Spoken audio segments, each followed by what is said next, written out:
Yep, we are live. Let me just check.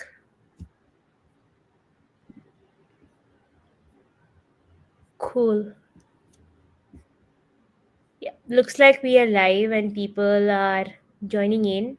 Um, if anybody's already on the stream, can they tell us if you can hear me, see me, video is clear? On the chat, I'll just take a confirmation and get started because I don't want to go through that where we are not live, but we think we are live. Yeah. Well, I can hear you and see you, so hopefully others can too.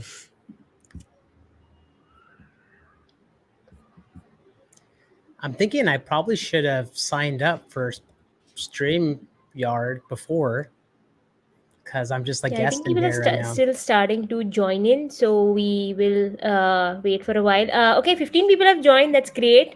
Can somebody please confirm if they can hear us and listen to us properly? Okay, I'm getting thumbs ups. So yep, I will get started then. Hello and welcome all of you who have tuned in and who will tune in going forward. Today I have my friend JD from Impactable. We met earlier this year, and this year is coming to an end now. And we just happened to, I mean, I happen to follow JD for his LinkedIn posts and great content. But turns out that towards the end of the year, I got an opportunity to talk to him. So today we are going to talk about LinkedIn ads, frameworks, and strategies. I'll now shut up and I'll let JD introduce himself and Impactable, of course. Yeah, hey, nice to meet everybody. JD here with Impactable. So, Uh, uh, oh, can you hear me? yeah, yeah. We can't hear you, JD. We just, I'm seeing that my audio is working.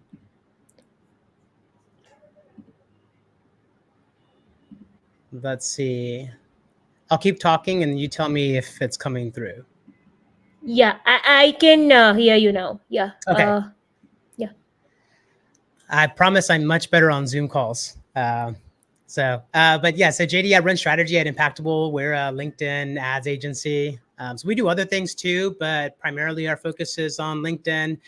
And really, it's a small company. We're approaching 40 people now, but we're still pretty small. So my role here really is kind of pre-sales. So I will have conversations with prospects around strategy, what they want to accomplish, to see if it's kind of in line with what we've seen work on LinkedIn.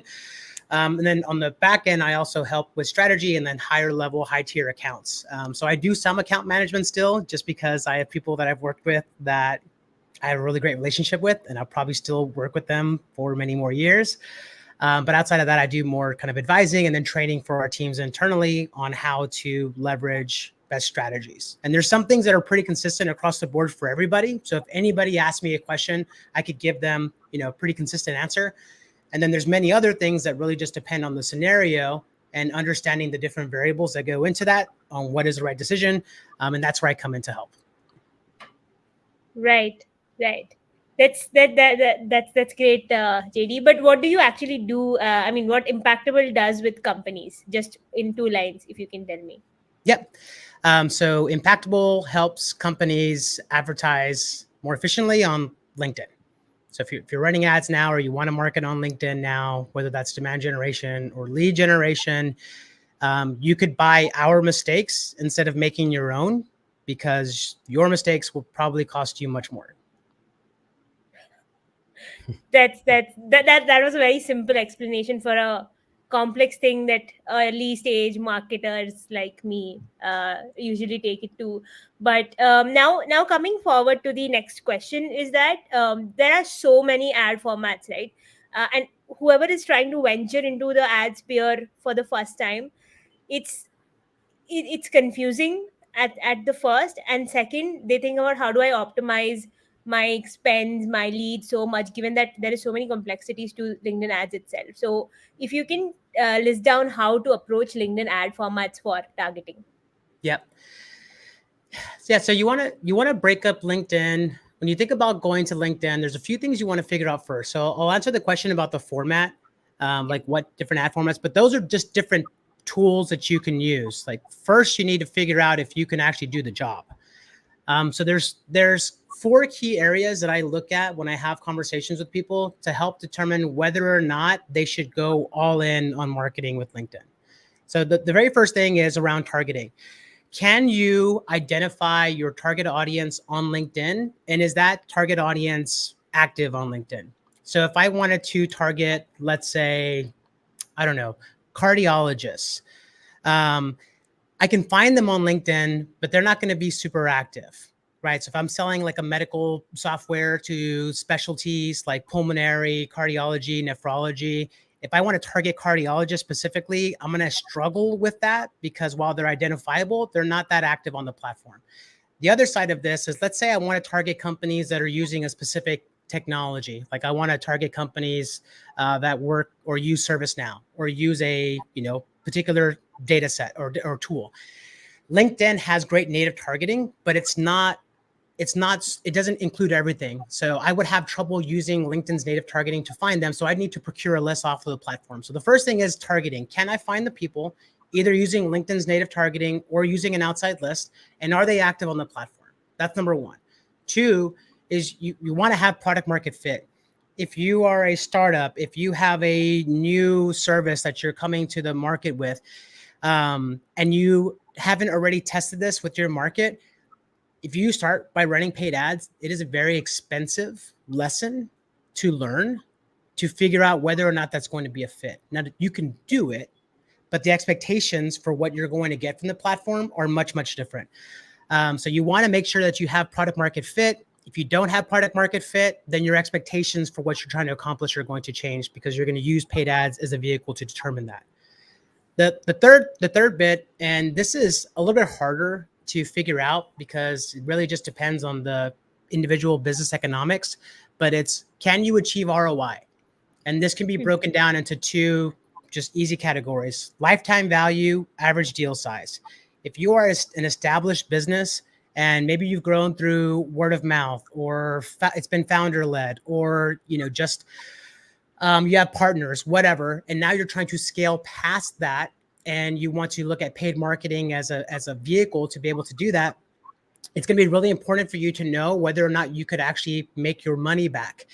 Lifetime value is helpful, assuming the payback period is going to be reasonable enough. Like if I sell a product that's $1,000 a month and my average length of a customer is 20 years, it's going to take me a long time to make that money back. Average deal size can be another metric here. So if your deal size is, let's say, 5K, 10K, 15K, 20K, right, then you can justify the investment on LinkedIn because it doesn't take very many leads and clients to then make your money back. That's the third thing. And the last thing, and these are all kind of black and white. There's a fifth thing, but it's a little bit more gray. But the fourth thing is more black and white, is you have to have a good process to actually turn website traffic and conversions into pipeline and into revenue. If you don't have any other channels right now, let's say you haven't done anything, you haven't done Google, maybe you've done some outbound a little bit, and you're thinking, hey, this LinkedIn thing makes sense. Like I have a good product. I know my audience is there because I see them on LinkedIn. I want to try marketing to them. If you haven't already figured out a good process to take traffic and then convert it into pipeline, that's going to be a huge barrier for you. Because even if you have and I've worked with clients like this where they have, like, we do the best job of building a really strong, complex funnel. I shouldn't say complex because it should be simple, but sometimes it's complex. But we build this great funnel and people go through it and they generate leads and then they're not able to do anything with them. So at that point, it doesn't matter how many leads you get if you can't actually turn them into revenue. Again, all of these things, the fifth thing is around expectations. All of these things have to do with expectations. If you don't have some of these things or you're unsure about them, then your expectations stepping into the platform need to be a little bit different. Don't come in thinking in month one that you're going to start filling your pipeline when you don't have some of these elements in place, or that you're going to make your money back. You need to think about this more as a long-term approach. And if you do it that way, and you think, not how do I become profitable this quarter? If you shift from that and think about how do I turn LinkedIn into one of my strongest channels in 2025, it will change how you approach the platform and it will give you a better chance at success. It's marketing, so there's no guarantees, just like there's no guarantees any business will succeed. But that's going to give you, it's about increasing your probability for success. So I know I didn't answer the ad format question, but I wanted to start with that because that's really important for everything else. Right, right. So when you say about strengthening LinkedIn as a channel, right, we can move forward to the ad formats, the thought leadership, the new trends that come in. But what have you seen companies who have aced LinkedIn, or at least have done well on LinkedIn, who have actually gone through the strategy that we'll make the channel strong first, and then we'll think about optimization, ad formats, and all those stuff later. Yep. So a lot of this is about establishing a really strong foundation for Yeah. yourself to be able to build on top of. Trying a shortcut and just trying to make withdrawals from the platform isn't a long-term strategy. You need to build a foundation. So what does a foundation look like? A foundation looks like, and this is an ideal scenario, so I'm not telling everybody, hey, this is what you have to do. This isn't one of those things that Yep. everybody needs to do first, but these are the things that will give you the best probability of success. One is having a very strong company page. What does that mean? Good photo, good banner photo. It's active. You have a pinned post on there. That's third-party validation. So a lot of people don't know this, but when you go to a LinkedIn company page, on that company page, you can pin a post and you could pin something that has some third-party validation. And that's something that people see when they go. And if they scroll, you want to have some level of activity there. Your company page is not going to get nearly as much engagement as your personal page. And a lot of times the mistake I see people make is that they think they have to generate some arbitrary number of followers because that's going to help them get more pipeline. Like it's not a popularity contest, like in that sense. You don't need to do that to be able to succeed, but you should have a presence on there, similar to if you're going to go to a new restaurant and you go to Yelp or you go to Google and you see no reviews or you don't see anything, you feel a little weird about it. That's the same thing with prospects. You want to have that kind of company page at least active. It doesn't have to be incredible, but you want to have it active. The second part to that, and this is harder to do, but the second part to that is you should have somebody from the company who's active and sharing content on LinkedIn. And this will tie into when we get into thought leadership ads.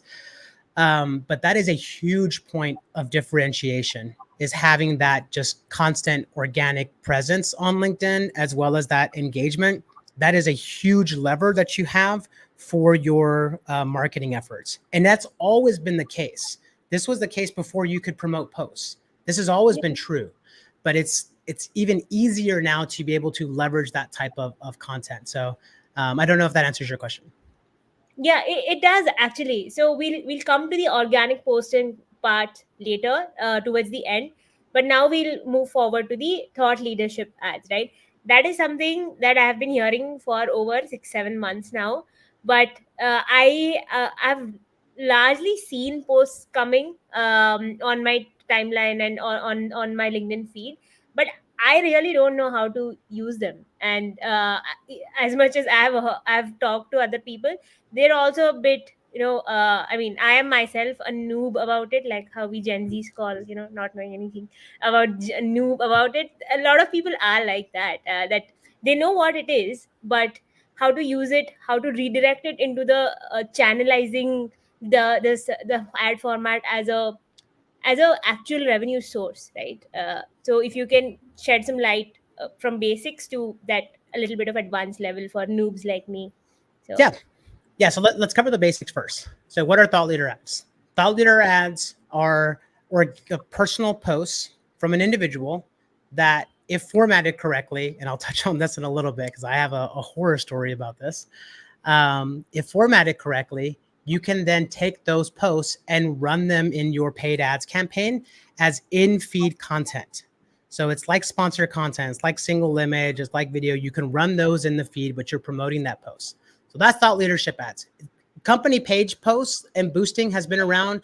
It's the individual profile version of that for you to be able to do that. Now, for thought leadership content, there's two campaign objectives you can use in order to promote those. There's brand awareness, which brand awareness is going to be a CPM bid. So you're paying for impressions, and it's going to optimize for reach. So if you have a audience size of 100,000 and you give LinkedIn $100 a day and you tell it to run a brand awareness campaign, it is going to try to reach as many of those people in that 100,000 person audience as possible. The second objective type is going to be engagement. And engagement's a little bit different. LinkedIn is going to optimize towards users who are more likely to engage with your posts. So what does that mean? That means social pill. Social pill is people clicking see more on a truncated post. It's people reacting. It's people commenting, sharing, following. Those types of actions, which LinkedIn has data on users on, it is going to optimize towards those individuals who are also the individuals who are probably more active and engaging on the platform. So if you're looking at this, you're trying to decide, well, okay, I have content. I want to promote it. Should I use brand awareness? Should I use engagement? Most of the time, I would say, 99% of the time, you'll want to use engagement as your objective. It's going to give you the best bang for your buck.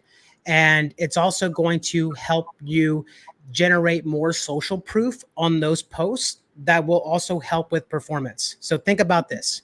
You have a post that has 10 reactions on it, 2 comments. You run a thought leadership campaign behind it. It's going to accumulate more reactions over time.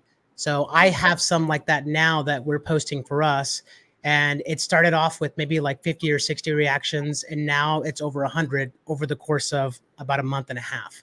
So you're going to accumulate more social proof, which will do better in front of people that haven't seen those posts. But that's kind of the basics of it. I can talk a little bit more about how you would utilize those, but I'll just take a quick pause right now and see if there's any questions or comments on that. Yeah. Audience can like put their questions on thought leadership now. If not now, we can take it up towards the end as well. Any questions regarding thought leadership ads, different ad formats, or anything at all about JD and Impactable, you can put it on the comments. We'll take it towards the end.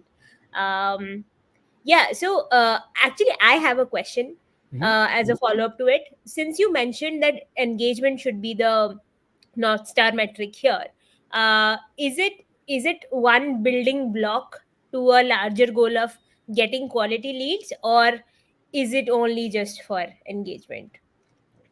If you have the type of money to just spend on engagement to make you feel warm and fuzzy, call me, right? I'll find a better way to spend your money.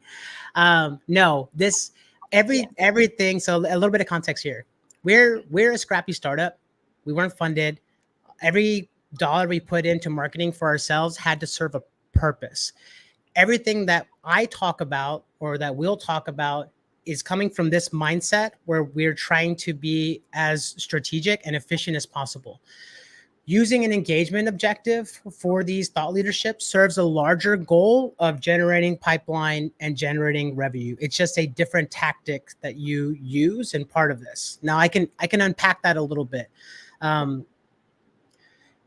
What you don't want to do is you don't want to fill your retargeting layer with low intent prospects, even if they're the right fit. And here's what I mean by that. If I run a website visit campaign that has a piece of sponsored content that's saying, hey, go to my site to learn more about this product or service, and I have a click on that, and then I have a click on an engagement campaign running thought leadership posts where someone clicked see more to read more of the post, those two actions are not equal in terms of intent. The website visit is going to cost more money, but it's also higher intent if someone is deliberately clicking on there to go and to visit your website to get information about your product or service. That is much more valuable than the person who was just curious and clicked see more to read more of the posts. Now, how does this serve into the actual total goal? Because right now it sounds like I'm contradicting myself. I'm saying that, well, engagement with thought leadership doesn't sound that great. Here's what it does do. Inside of your organic post, about a week after you've posted it, you want to go back into that post and you want to add a URL at the bottom of that post. At Hmm. that point, after a week, it's not going to limit your organic reach. You've already gotten the most that you're going to get, probably. And then when you run that engagement campaign, you can still generate clicks to that URL that are tracked within the platform. So you can still use an engagement campaign to generate website clicks that you can then retarget in your retargeting layer. So it will serve two functions in this sense. Um, and the cost, you can compare that against your website visit campaigns. Sometimes it's going to be similar costs. Sometimes it's going to be much higher because the thought leadership campaign is designed more for in-feed consumption and engagement. So they're different tools, but it's still serving the overall goal of warming that audience up, educating them, nurturing them, staying in front of them to be able to then convert that into pipeline and revenue. Right. I think you did answer Lenka's question, which is how do you go about building a strategy for thought leader ads? If there is any specific blog link or post that you have written about thought leadership ads, then I'll definitely link it. In addition to Lenka's question, what I had to ask is how do you format a thought leadership post? I mean, we all write a lot of things on LinkedIn, right? But have you seen a certain way of writing or a tone of writing that can be sponsored, right? So Yeah. Um, this is a little bit trickier. So think about it like this. yeah. There's two categories, like two broad categories for content you're going to post on LinkedIn. Mm, There is reach and then there's relevance, mm, right? Reach is the post where somebody talks about their history. So like I had a post that I did, I don't know, a couple weeks ago where I got fired from a job, which is like a really sad story. It was right after Christmas. I got fired from a job, you know, whatever. I talked to the story. That post got, I don't know, 800 something reactions. It's the most I've gotten on a post. That post has nothing to do with LinkedIn marketing, LinkedIn ads. I have other posts where I actually break down strategies and kind of talk through ways that you can run campaigns that get 40, 50 reactions. They don't get 800, right?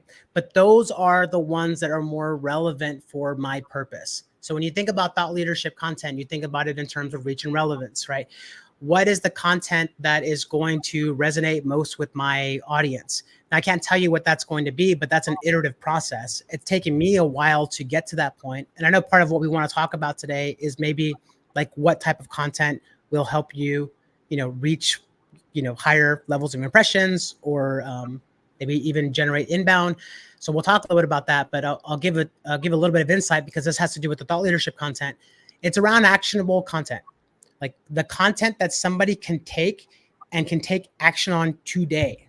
That is the content that I've seen that does the best, both for organic and then also for thought leadership.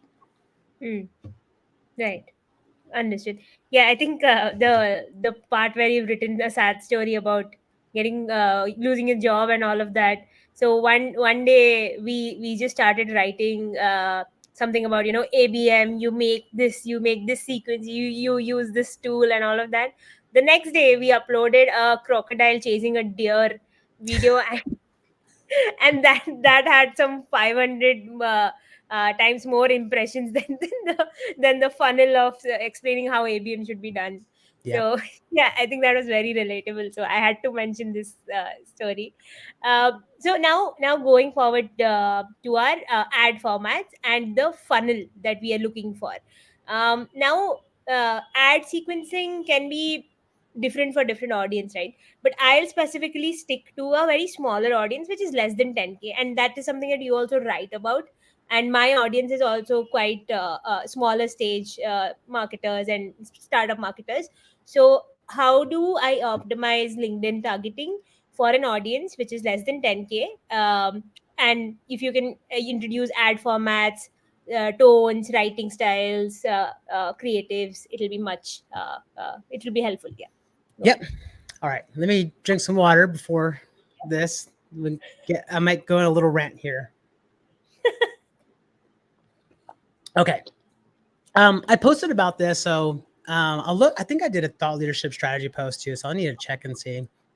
I was going through my post like 2 days ago because my colleague asked me for one that I talked about something, and I was like, I've written a lot of stuff. I've forgotten a lot of this, so I think it's in there. But I also have one for the 10K audience that I posted about.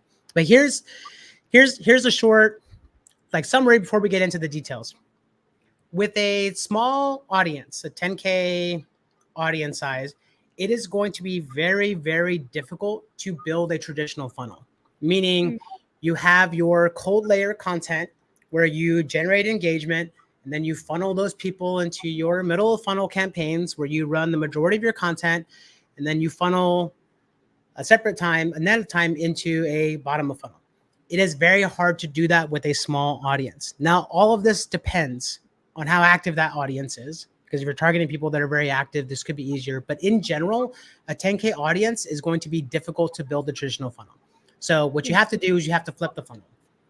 Instead of having one or two, let's say, cold campaigns running at the top that are going to pull people into your middle of funnel campaign where you run, let's say, 4 or 5 campaigns, you're going to flip it. You're going to run your cold campaigns in parallel to that audience size with your goal of saturating that audience. So what does that actually look like? So your 10K audience, you would use a variety of content. You would use, let's say, a website visit, which you're using sponsored content. So you're actually generating ads. My preference for ad format is 1200 by 1200 because it looks good on both mobile app and desktop. On mobile web, it looks a little weird. It like changes it to vertical if you're using like Safari or Chrome on your phone to log into LinkedIn, which some people do. But outside of those people, like square is the kind of default format, 1200 by 1200 to go with. And then for that website visit campaign, you're going to want to add between, let's say, 5 and 10 pieces of content inside of that campaign. And it's going to be pretty similar for all the campaigns that you run at this level. And it has to do with ad frequency. So your ad frequency is going to be higher because you've artificially constricted the audience size. So you're telling LinkedIn that I only want to target to this small audience of 10,000 people. And out of those 10,000 people, maybe 5,000 of them are going to log into LinkedIn this month. Some people don't check LinkedIn every day like us, or even every week. Like not everybody is like that. They log into LinkedIn infrequently sometimes. Again, just depends on your audience size. So out of that audience, you don't want them to see the same ad 20 times. Like that's how you get ad fatigue, and that's how you start to annoy people if they're just seeing the same thing over and over and over and over again. This is why I don't like when companies use lead gen forms in their cold layer and then lead gen forms in their retargeting layer. And then let's try another lead gen form. Maybe this will work. Like it's just stop asking them to marry you, but they don't even know you. Okay. So 5 to 10 ads, because I don't want them to see the same thing over and over and over again. So I want a nice variety in there. And then for that website visit campaign, I'm going to touch on, or the campaigns at the top of the funnel, I'm going to touch on different things. I'm going to touch on education. So if you have an audience where your biggest competitor is a status quo, then you need to educate them on an alternative and why that alternative is maybe not as hard to implement as they may think it is. If you are in a saturated market, then you need to educate that market on why you're actually different. And hey, you actually need to be different. You can't say, we care about our customers and, we have the best people. Everybody says that. That's not special. You're not special for saying that. Like you need something that is objectively different about you. And if you don't have that, then you have bigger problems than trying to build a funnel on LinkedIn. No offense. So your website visit campaign, 5 to 10 different pieces of content.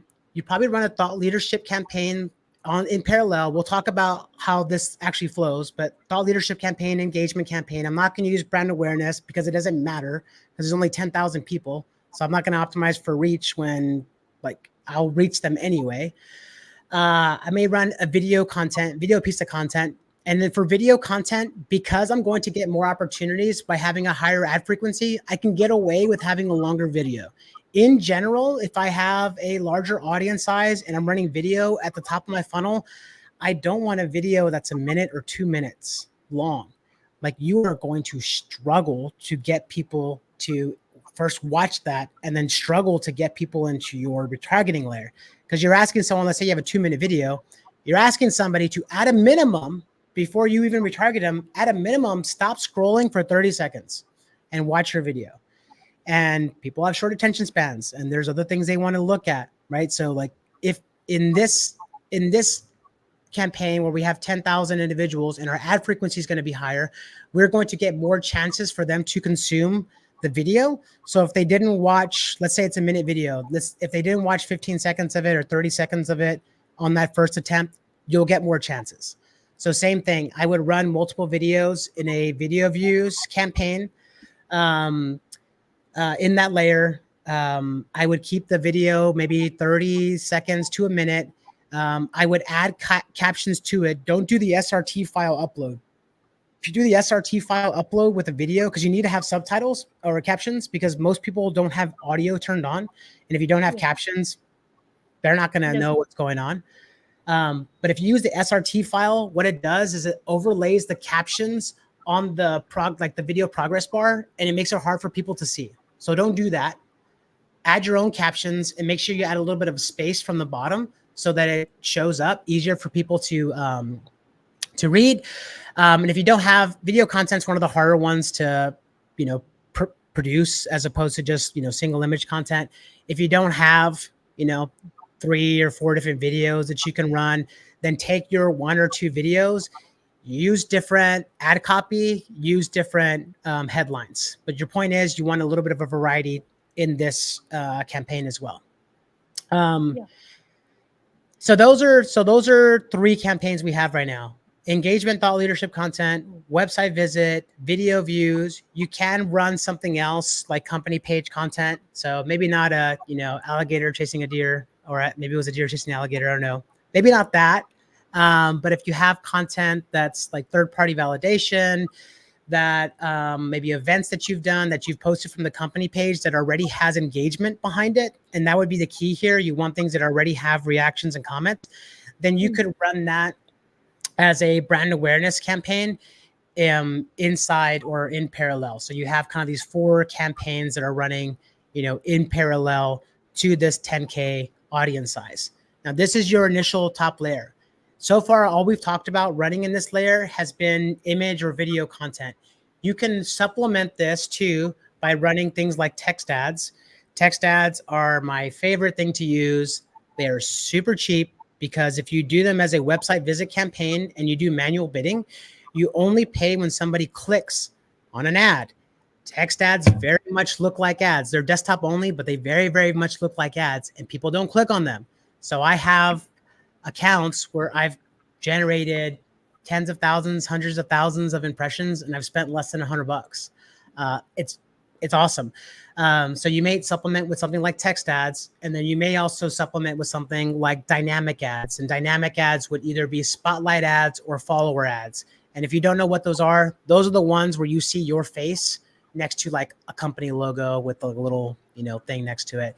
Those are kind of like a blend between text ads and sponsored content. They're not going to be as cheap as sponsored content, but they're definitely less expensive. I mean, as cheap as text ads, but they're definitely less expensive than sponsored content. So you can use a bunch of these just to increase the variety of content that your prospects are seeing, and increase the different formats that your prospects are seeing. The key here is you don't want to annoy people. Like, you want to use content as a way to guarantee distribution of information you want your prospects to consume. And that information should be valuable. It shouldn't be, harassment. But that's the cold layer. There's a layer beneath this that I can talk about, but I'll just pause there because I know that was a lot. Any questions, comments, thoughts? Yeah, I think we can take questions on this part about ad formats and building a funnel for 10K audience. Feel free to put your questions on the comment section. I promise I'll take it uh, after my questions are over. So Okay. yeah, so I usually do my lives like, after Priyanka's questions are over, everybody else will take the Ah, questions. now y'all get a turn. Yeah, then you get your turn. But Yeah. yeah, no, on a serious note, please put in your questions. I'll take it up towards the end, or Okay. if you have anything specific, then do mention, like, with a little bit of context if we forget. But anyway, I'll take all the questions later on.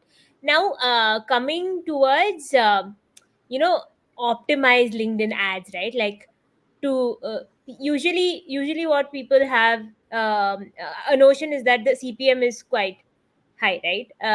And what to do to either decrease your CPM or increase your CPL efficiency. So, 2 cents on that. Yeah. Yeah. So this is a little bit of a balancing act, right? Because you don't generate revenue by having a low CPM, right? But it it matters because your budget efficiency is going to determine like how much you're actually able to do. So it affects everything kind of downstream of it. So there's two parts to this. So how do you optimize your LinkedIn campaigns? Inside of LinkedIn, anytime you build a campaign and you look at the forecast or you look at the manual bidding options, LinkedIn will give you a range. So it'll tell you, hey, for this audience, for this ad format, this is what other advertisers are doing. The upper level of that is usually some absurd number. Like a few days ago, I saw one because I was doing an audit and I was talking about this exact thing. I saw one that said other advertisers are spending like $47 a click. That's crazy. No, you shouldn't be spending. No one should be spending $47 a click. And the low end is usually something, $17 or something else. And then LinkedIn will give you a recommended bid. Your goal for your campaigns should be to be at or below what LinkedIn recommends on the low end for their bid. Because like CPM is going to be based, like cost per click averages and CPMs are going to be based on competition for a particular audience. So yeah, CPMs could be high, but if you're targeting VP level execs at companies that have 10,000 plus employees, it's going to be high because there's a lot of people, there's a lot of competition for those eyeballs. So what you want to do is you just want to beat everybody else. It's kind of like the story of the two hunters that are out in the woods and they see a bear coming, and one of the hunters bends down and starts tying his shoe, and the other hunter says, "What are you doing?" He's like, "You cannot run the bear." And he says, "I don't have to." He's like, "I have to just outrun you."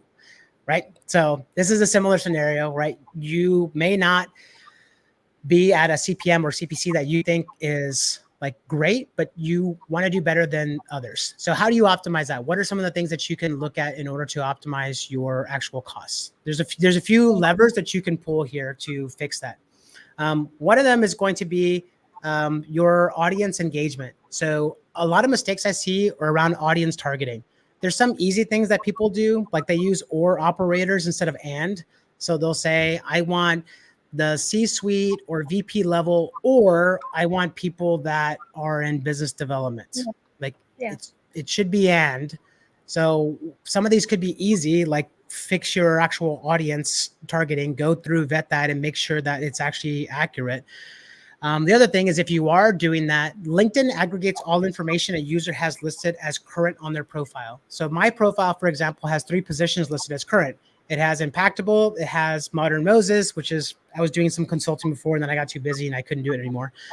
And then I'm part of a HubSpot admin group called Sprocketeer. Because I have those 3 positions listed as current on my profile, LinkedIn will give people wrong results in Sales Navigator, and they'll reach out to me thinking I'm the owner of Impactable because I met that criteria. That's exactly what LinkedIn does with paid ads. It will aggregate that information and it can produce false positives. So part of improving your campaigns over time is looking at the demographic data of your campaigns and triaging the audience. So going through and excluding job titles, going through and excluding companies, I would caution you against doing any broad exclusions like industry, seniority, or function, unless it's really, really obvious. Like I don't want sales or marketing as a function, because it's possible for you to exclude the right people because they have a wrong second or third position listed as current on their profile. So with exclusions, you want to be more surgical as opposed to just very, very broad, especially if you have a smaller audience. You need to be very careful about that. So there's the audience side to this that can help you with your actual cost. There's also the creative side to this. So you should in every single campaign be running at least 3 to 5 ads. I say 3 just to be a little bit more lax. It really should be 5, but you should be running at least 3 to 5 ads in every single one of your campaigns because you're spending money there anyway, and you should be getting data back about what ads are performing better. And your job or your task is to go in and to identify which ones aren't performing, pause those, and create variations of the ones that are performing so that you can continue to increase that performance. Doing that is going to help with your costs, because if LinkedIn knows or sees that your content is being engaged, you're going to get better placement inside of people's news feeds, and you're going to get a better campaign quality score.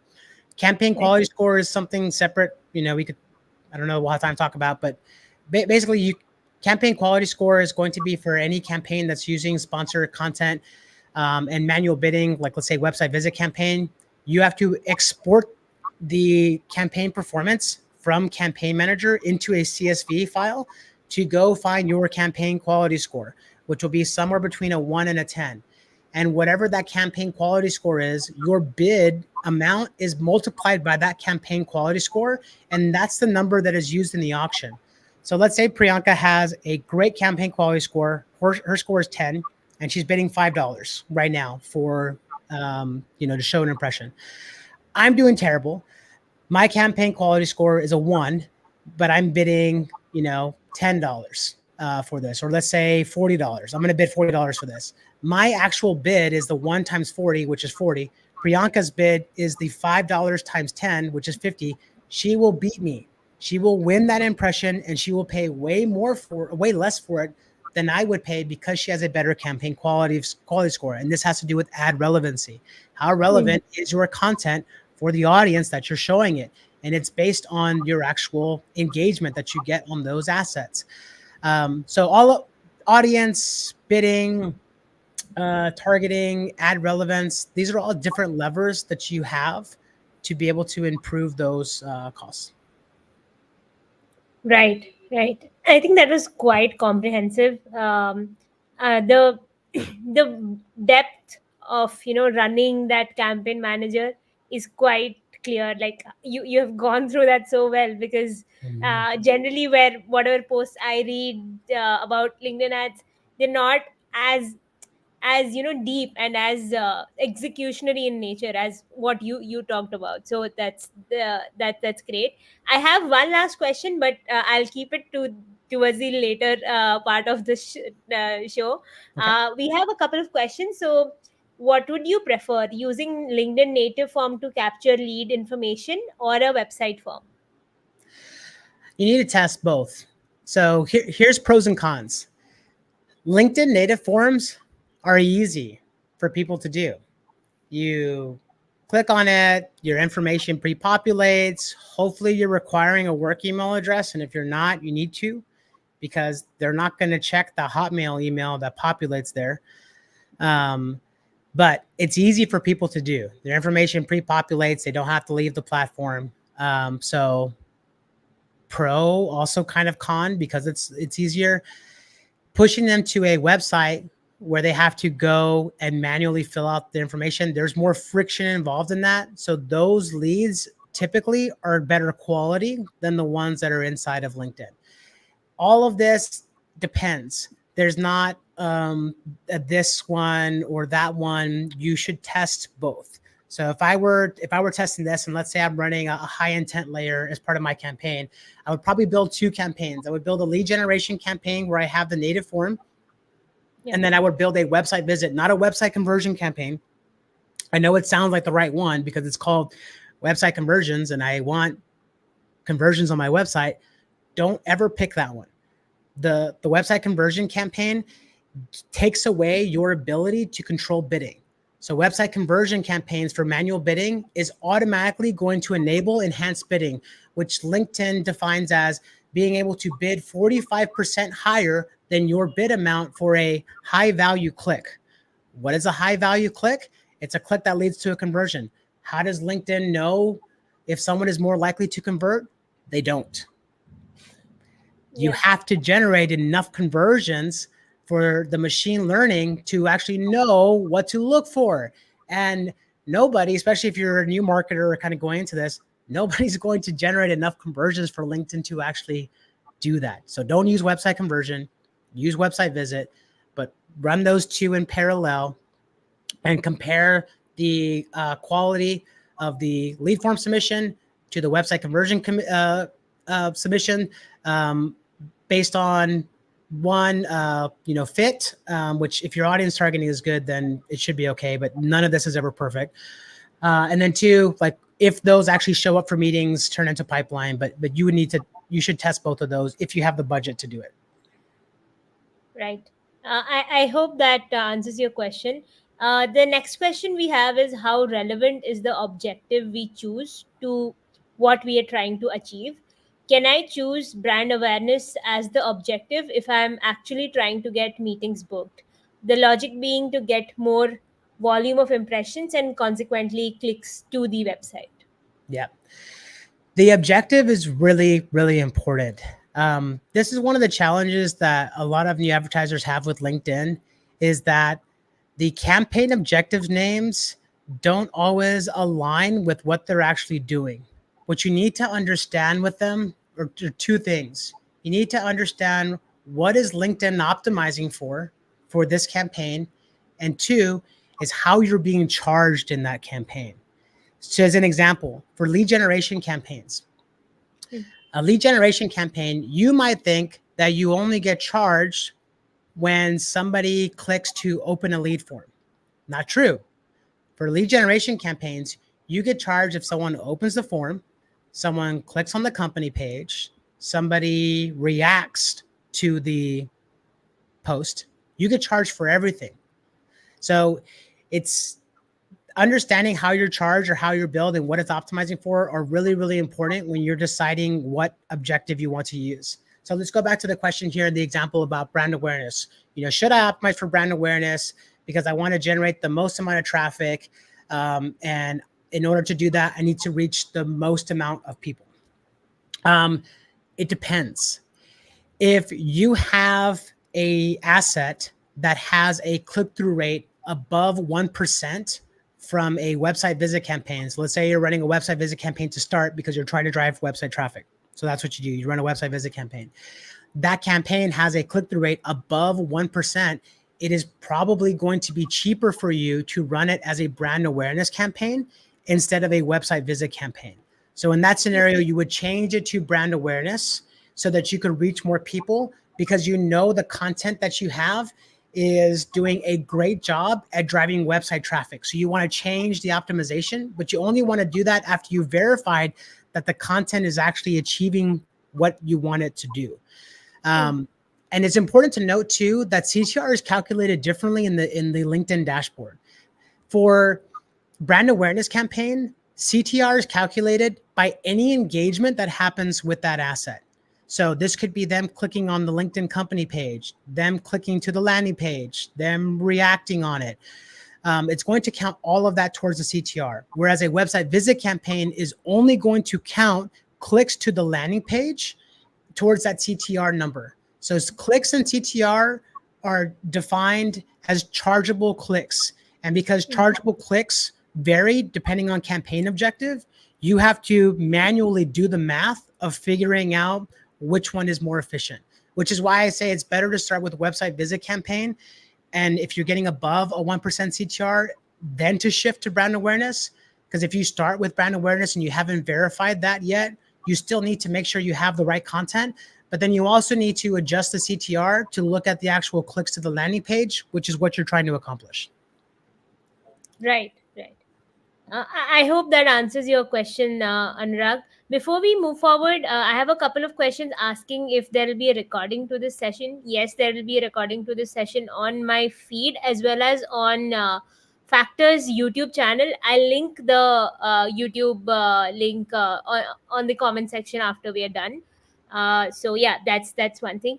So yeah, we can take a few more questions before we wrap up. But before that, I have one question for you, JD. Apart from being a fantastic LinkedIn marketer, I really enjoy your content on LinkedIn, right? And you recently wrote about reaching that 1 million milestone, and I know you do some sort of cute animal videos, sad stories here and there, but majorly it's your content which appeals to the audience, right? How do you do it so consistently and so well? And what do you think that whoever is trying to start, or whoever has reached a certain saturation level, up their content game in the LinkedIn sphere? Yeah. Um, I'll start by saying it hasn't always been great. So I use a tool called Shield, which will like give you stats. It'll pull in everything. If I go back and I look at my content from like a year and a half ago, they're like posts that got like one or two reactions. And I don't know if you ever see videos of yourself or pictures when you were a kid where you had like weird hair or you were dressed weird and you're just like, oh my God, it's so embarrassing. That's how I feel about the content, like some of the stuff I was writing, like initially.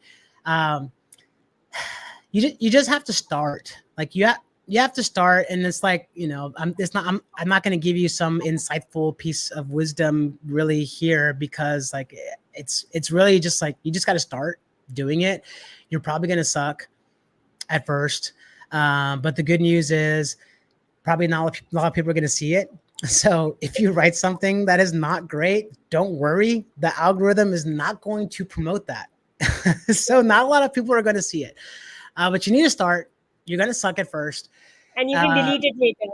yeah, and yeah, you can. And I was going to say I haven't done that, but I have. I've done that a few times. But you just need to start. And then for me, I make it a part of my routine. So it's one of the first thing I do when I get into the office. So I come in, I have my breakfast, make some coffee, sit down, and then I'll read through other people's posts of things that they're talking about and think about conversations that I've had, and I'll use that for inspiration for the post that I have for that day. Different people do different things.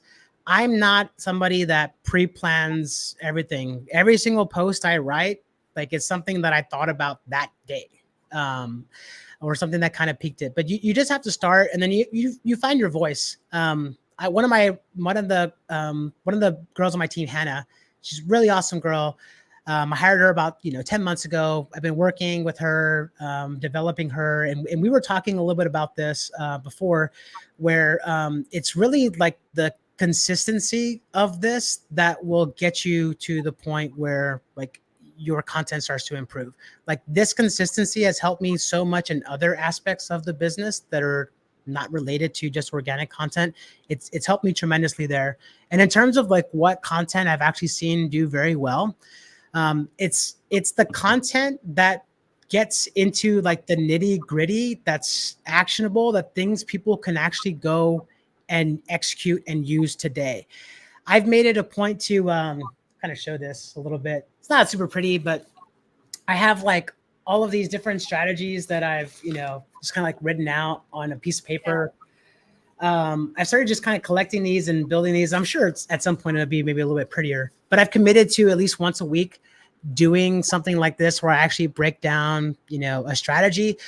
And that has been like very, very helpful in terms of like following, engagement, growth, just showing people that it's going to come from experience. So you can't do stuff and you can't talk about stuff that you don't actually know about. But if you know something really well and you've done it and you've been in it, you can even talk about your journey along with it too, as long as you're not claiming. Like my headline says, I know a little bit about LinkedIn ads, which is kind of funny, but it's true because like I still have a lot to learn. Like there's still a lot that I am learning and Humble figuring brag. out. Yeah. Yeah. Well, but sometimes, yeah, but sometimes I feel pretty stupid. Um, it happens to everybody, but it's just things people can actually use. Like if you do that and you do it consistently, you'll get better over time. Engage with other people's content too. Like don't just take, post and then ghost. Like go and engage with other people too, and it'll help you over time. Yeah, I think so. When I was growing up, my parents sort of pushed me to do everything. So you have to dance, you have to sing, you have to play, you have to do everything. Like there's no excuse. And when I used to hesitate, and they're like, nobody's gonna remember. Like, why do you think you're such a celebrity? Yeah. Yeah. Everybody at the end of the day is going to forget, or even if they don't forget, you can brush it off. Even though somebody comes and taunts it to you sometime. Uh, it's the same logic, right? You Yes. write what you write on your platform, and then nobody really remembers it because nobody actually so invested in you to think about it later on, and even if they do, you delete it later. So Yeah. Yeah. I'll take some that, posts too. Like I have a few posts that every couple of months I'll go through and I'll tweak them, but yeah, like they're still relevant. I'll tweak them and I'll reuse them. And no yeah, one's like, nothing to be hey, embarrassed. didn't Yeah, you write, nothing. didn't you share this like 2 months ago? And then we hide the comments. Yeah, sorry, disable comments. Disable comments. Uh, But yeah, this is right. I think nothing to be embarrassed of, because since the point being, we are all learning, and if we actually concentrate on the learning part, we get to that 1 million number, if it matters at all. So that's yeah. something there. We have a couple of more questions. We'll quickly take them, and we will close it for the day. What do you think of document ads? Is that ever effective to drive MQLs? Yeah. Yeah, I actually really like document ads. And then kind of same thing, like you have to test them. So like I've run lead gen forms in parallel with document ads in like different regions. So like I've done NORAM, EMEA, like APAC. And then in some regions, lead gen forms do better than document ads. I like document ads because you can kind of like tease up the document a little bit. It's like, hey, here's page 1 and 2, and like, okay, this is interesting. And then you'll get submissions for it, and then they don't have to leave to consume it. So it's another thing. Like I would test it out. Like I have a bias towards it because I personally like that better. But now that there's retargeting for it, so you can retarget by percentage consumed, like you can with video, it's better than it was before. And then the only other advice I give is if like, okay, you're using your document app because you want to generate MQLs.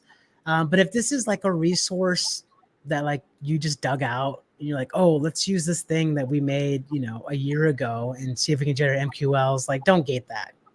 If it's something that's really valuable, then like if you would give your information for it, then gate it. But yeah, it can be useful. Right, right. Got it. Last question we have from Anurag. It's a holiday question, if I can say so. Hmm. What's your opinion on advertising during the holiday period? I'm a fan of this as impressions are cheap with lower competition and only hesitate when there's a concrete action to take, like a booking a demo. Do you Yep. agree with this logic? Yep. Yeah. So for like a bunch of the campaigns that I'm involved in, we've shut off the lead gen campaigns. Oh, sorry, Yeah. Apple's doing the little thing that it does. Like I've shut off the lead gen campaigns, but I've left other campaigns on. So like impression based, engagement based campaigns. Because here's the thing, people don't get impressions if they're not online. So if someone is trying to escape their family and they're outside scrolling LinkedIn, God bless them. Like they're not on TikTok or Instagram Reels, like they're on LinkedIn. Like, okay, I will gladly advertise to you for a lower cost. Now you can expect engagement to be lower because you know, now is the perfect time before we open presents to book a demo. Probably not, but like cheap impressions, sure. And that'll help with your retargeting data when you start launching, more of that stronger call to action stuff come January and February. Right, right. Got it. This is turning into a rant, sort of a live, but I enjoy it. Yeah. I think we do not have any more questions. We have two comments from Jessica, and Jessica. Oh, and Lena. Lena. Yeah.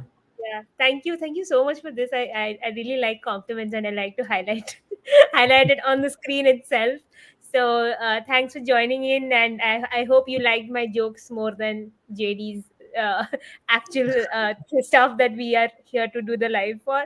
But yeah, but on a serious note, JD, it has been great talking to you. I I've not seen anyone as deep into LinkedIn ads as much as you, or maybe I've not seen a lot of marketers themselves. But There's yeah, a few out there. There's a few out there, but there's not a lot of us right now. yeah, yeah, lot like you rather. They're not a lot like you, but Mhm. yeah, everyone who's not following JD yet and you're living under a rock, please go and follow him. His posts are great. He even if he thinks his handwriting and his notes are not aesthetic, it's quite aesthetic. So Mm. I like it. It's clean. I Thank can't you. do it. I'm not a very aesthetic person. So you can ask my design team. They'll tell you. Well, it was great. Thank you for inviting me. It was really great to do this, and I hope everyone got some value out of this. And glad it'll be recorded because I feel like it was a lot of information really Yes. fast. So, but I hope it No, was we'll helpful. we'll cut it and we'll start uploading it through Factors handle. So anyone wants to revisit, read it with captions, it's gonna be there. So Awesome. thank you everyone for joining. It was a great session. We had great questions, and we had a great Yeah. guest, of course. So All right. bye. Bye, everyone. End the stream.